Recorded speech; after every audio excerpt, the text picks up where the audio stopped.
Hola, ¿qué tal? Bienvenidos a Ciencias Virtuales. Nuevamente el día de hoy vamos a continuar con la materia de mecánica de sólidos, esto de la Facultad de Ingeniería de la UNAM.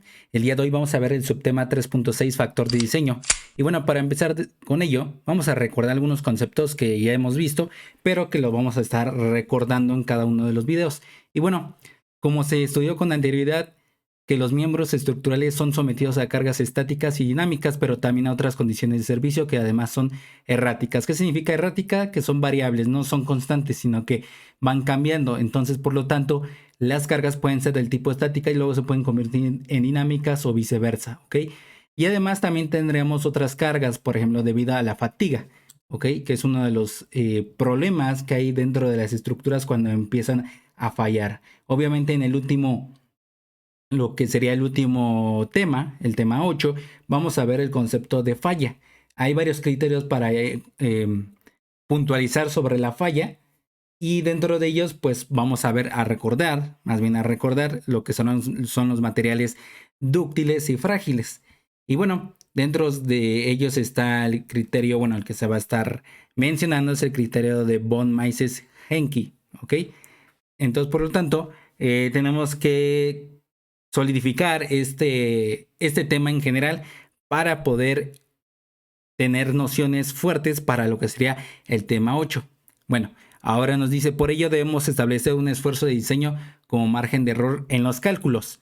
El esfuerzo de diseño es ese nivel de esfuerzo que puede desarrollarse en un material al mismo tiempo que se garantiza que el miembro estructural cargado es seguro. Por lo tanto, recordemos que una estructura es aquel configuración que tiene varios miembros estructurales para soportar cargas. Y obviamente un miembro estructural es es un elemento de la estructura, ¿ok? En este caso pueden ser estáticas o dinámicas la mayoría de estructuras. En este caso, pues sabemos que las estructuras típicas para lo que serían las que están siempre estáticas, pues serían las armaduras, ¿no?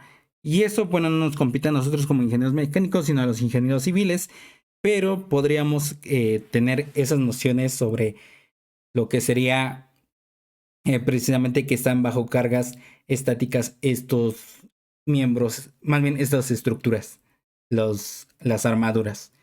Ahora, el esfuerzo de diseño se puede basar en la resistencia esfuerzo de excedencia o en la resistencia esfuerzo máxima. O sea, cualquiera de las dos nos podemos basar para encontrar el esfuerzo de diseño. Bueno, además la relación entre la resistencia esfuerzo real y la resistencia esfuerzo de diseño se llamará factor de diseño o factor de seguridad. También lo podrían encontrar en la literatura, denotada como N mayúscula. Y esa N mayúscula es igual a precisamente el esfuerzo en este caso se pueden basar, como aquí se había descrito, se puede basar en el de excedencia o el esfuerzo máximo o resistencia máxima. En este caso nos vamos a basar en el de excedencia entre lo que sería el esfuerzo de diseño, que se va a denotar con una D minúscula. Por lo tanto, pues ahí encontramos lo que sería el factor de diseño o el factor de seguridad. O bien también se puede reportar en el numerador la resistencia esfuerzo máxima, ¿ok? Ahí se reitera otra vez. En la literatura podemos encontrar el factor de seguridad o de diseño denotada como F.S mayúsculas, ¿ok? Si es que también lo encuentran en la literatura. Ahora coloco esta imagen que es una persona que está en un laberinto porque, como le reitero, esto del factor de diseño depende de muchísimas cosas. No solamente de las cargas, sino también de otros factores como por ejemplo la corrosión. Un material que está a la intemperie o en el ambiente, pues va a estar sufriendo lo que es corrosión. Es decir, a nivel molecular, a nivel que está pasando dentro del metal, pues se va a estar perdiendo material a partir de la oxidación, ¿ok? Además podría ser al percance dentro de esa estructura. Por ejemplo, un golpe que perturbe precisamente el esfuerzo de excedencia y empieza a deformarlo, ¿ok? Plásticamente. Recordemos que hay deformación elástica y deformación plástica, en el cual pues la mayoría cuando ya empieza a haber una falla, pues obviamente va a llegar a la deformación plástica, ¿ok? Es una de las tantas diferencias que vamos a ver en el tema 8 entre lo que es una falla y una ruptura, ¿ok? El factor de diseño puede tomar valores desde 1 hasta 10 típicamente, y entre mayor sea el número tiene mayor seguridad, pero podría ser más pesado el miembro estructural o la estructura. Esto también traducido como un aumento de gastos económicos, ¿ok? Entonces, no es viable si lo tenemos hasta 10 y tampoco es tan viable que sea aproximadamente a 1, tiene que ser entre 3, 5, etcétera, ¿ok? Eso depende también y se valora dentro de este tema y como lo denota la literatura y obviamente los ejercicios, es que a partir de esto, o más bien para decidir el número de diseño o de seguridad, es a partir de la experiencia del ingeniero, ¿ok? De la persona que esté diseñando, ¿ok? Eso se va a basar siempre. ¿Y eso por qué? Porque ya sabe lo que va a sufrir ese miembro estructural o esa estructura. Un factor de seguridad cercano al 1 no nos garantiza una seguridad óptima y puede fallar la estructura o el miembro estructural. Por ejemplo, aquí pongo una imagen. Sabemos que aquí en México, en la Ciudad de México, ocurrió un, un accidente o un incidente en el transporte público, en el metro, la línea 12, en donde vemos que, bueno, tiene que intervenir otros factores como eh, la constructora que hizo pues toda la línea y que fue responsable de la falla que hubo, ¿no? Bueno, la falla y la ruptura de todo de precisamente de la estructura del metro. Ahora bien, los ingenieros que lo diseñan tienen que tener un factor de seguridad siempre de lo que vaya a ocurrir. En este caso, por ejemplo, las personas que entran, podría ser, supongamos un número aleatorio, que entren 1000 personas, supongamos, un ejemplo, en todo el tren, todo el metro, pero de repente podrían entrar ya todos apretados y así, de forma que lleguen a ser 2000 personas, supongamos, ¿no? Es un número aleatorio y no oficial, ¿no? De tal forma que obviamente estamos generando más carga al metro, al tren. Entonces, por lo tanto, no sabemos si la estructura va a aguantar cuando pase en las que están en las estructuras no reforzadas, ¿ok? Entonces, eso podría ocurrir una falla, ¿ok? Y también el tipo de material que se le coloque. Entonces, tiene que ver sobre todo el diseño, pero más que todo esto fue por la parte económica y tiene que ver con asuntos de corrupción. Entonces, bueno, para este video no voy a entrar a detalles sobre eso, pero sabemos que los ingenieros están enterados de este factor de seguridad al momento de diseñar eh, precisamente cualquier estructura o miembro estructural que se esté trabajando, ¿ok? Para que no, bueno, no estén tan alejados de este tema aquellos que pues no saben de lo que es factor de diseño o factor de seguridad.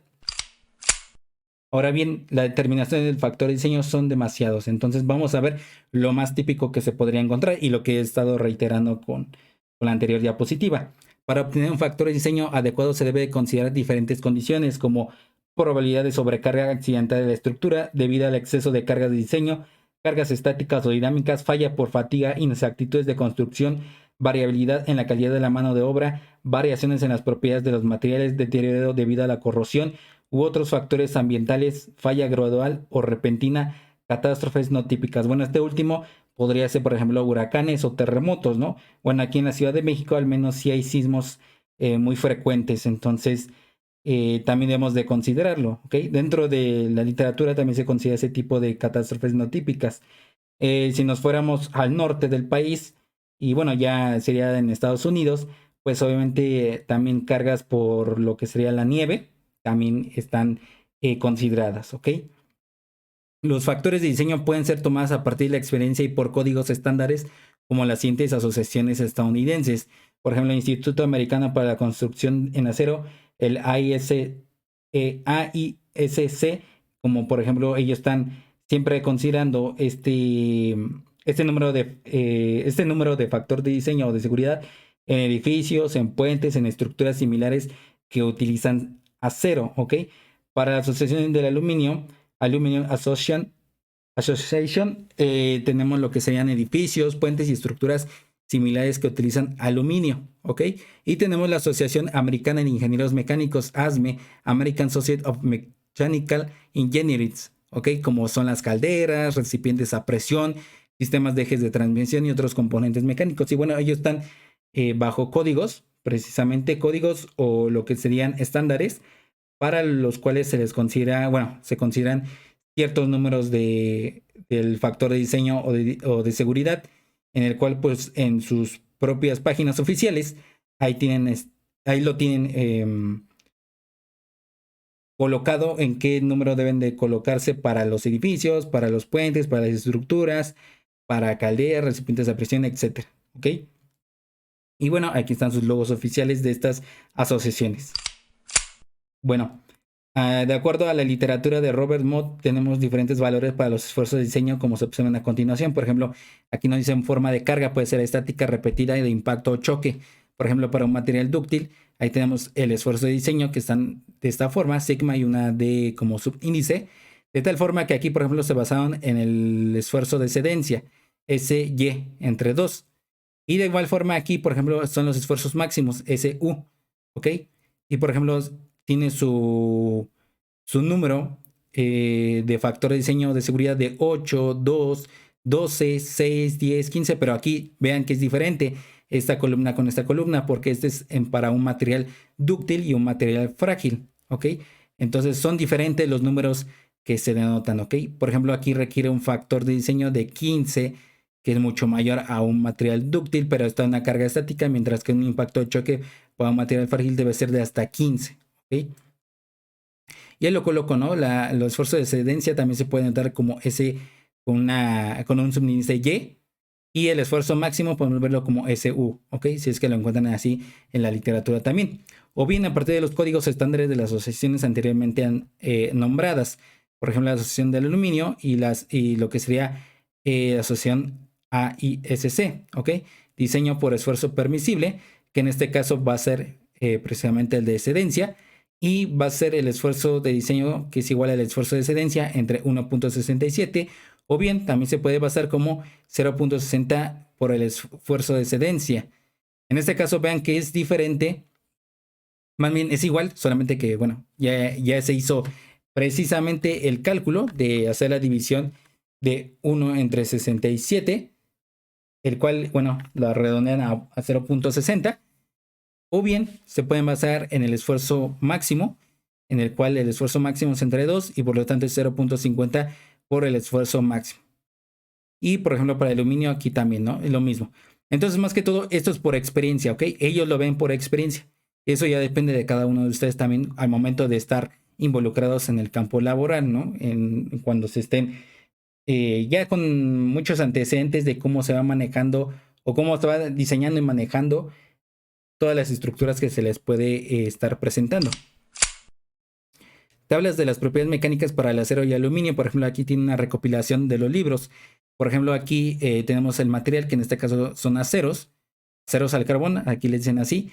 Sería 1020, 1040, 1080, 1141, 4140. La mayoría de estos es porque son con otras aleaciones, ¿ok? Como por ejemplo molibdeno. También es... tiene otros metales como por ejemplo zinc, si no mal recuerdo, entre otros. Bueno, y aquí pues mayormente es porque está nada más la aleación típica, ¿no? La de hierro-carbono. Y es el porcentaje de carbono que hay en... Hay que dividir, hay que separar estos dos números, de tal manera que es... Bueno, este es por decir que es el grupo de los aceros al carbono, ¿ok? En el cual los últimos dos dígitos hay que dividirlos entre, si no mal recuerdo, entre 100, el cual es 0.20% de carbono que hay. ¿Okay? Entonces, entre más alto sea, por ejemplo, el 80 es mayor al 20, quiere decir que hay más porcentaje de carbono en peso. ¿Okay?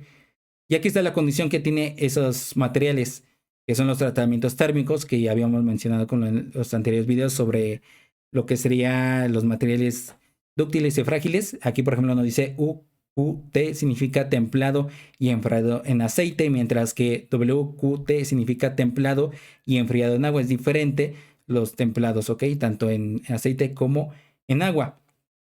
Y ahí tenemos lo que sería la resistencia máxima en megapascales y en QSI. Recordemos que un QSI es igual a 1000 PSI, ¿ok?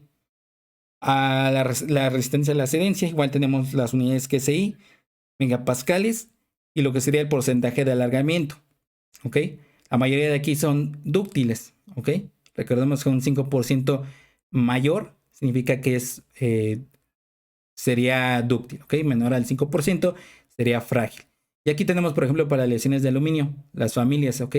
Aleación y el temple que se le está realizando a este aluminio, ¿no? 1100, 2014, 3003, 5154, 6061, 7075, etcétera, ¿no? Y aquí pues también encuentran la resistencia máxima, la resistencia a la cedencia, el porcentaje de alargamiento y en este caso nos añaden lo que sería resistencia al cortante, ¿ok? Que eso lo vamos a ver, si no me recuerdo, en el tema 5, en el cual pues obviamente vamos a estar involucrando mucho esa resistencia al cortante, pero es casi lo mismo, solamente que muchísimas veces se puede basar o se puede convertir esa resistencia al cortante en resistencia a la cedencia, ¿ok? Ahora la determinación del factor de diseño, pues también ahí lo tenemos, ¿no? En este caso nos podemos basar lo que había dicho, que es toda esta parte, ¿no? Nos podemos basar en el esfuerzo de cedencia o el esfuerzo máximo. Por ejemplo, aquí es para materiales dúctiles. Un porcentaje de alargamiento mayor al 5 es dúctil y uno menor al 5% es frágil. Luego aquí tenemos bajo el código AISC, la asociación de aluminio. Y aquí, bueno, esta parte la vamos a ver hasta el tema 5, que precisamente lo reitero aquí, para el tema 5, que son elementos sometidos a torsión. Al menos esta parte vamos a estar viéndolo con los ejercicios, en el cual van a ustedes involucrar todo lo que se ha visto esta parte del factor de diseño o factor de seguridad. Entonces, también les recomiendo ver la literatura de Robert Mott, en el cual pues hay formas de decidir cuál va a ser el factor de diseño o el factor de seguridad, el número, pues. Pero eso lo van a estar viendo cuando ustedes estén involucrados precisamente en algún problema, sea laboral o sea de la escuela, en el cual van a ustedes decidir bajo su experiencia y bajo obviamente la experiencia de otras personas, de otros ingenieros. Entonces, yo no les tanto doy esa recomendación de leerlo, porque obviamente va a ser con la experiencia. A lo mejor se van a basar solamente, pero no se van a memorizar toda la parte de cómo elegirlo. Simplemente van a decir, las causas que podría existir una falla. Eso sí, es importante, ¿no? Pero tomar ese factor de diseño, ese factor de seguridad, es bajo la experiencia y sí, se pueden basar en el libro y en la experiencia de otras personas. Y bueno, hasta aquí se terminó el video. Solamente necesitamos que le den like, se suscriban, compartan, comenten y sobre todo que le den clic a la campanita de notificaciones para que cada vez que subamos algún video se les pueda notificar al momento. Y si no, nos veríamos en el próximo video. Que tengan un excelente día y semana. Hasta pronto.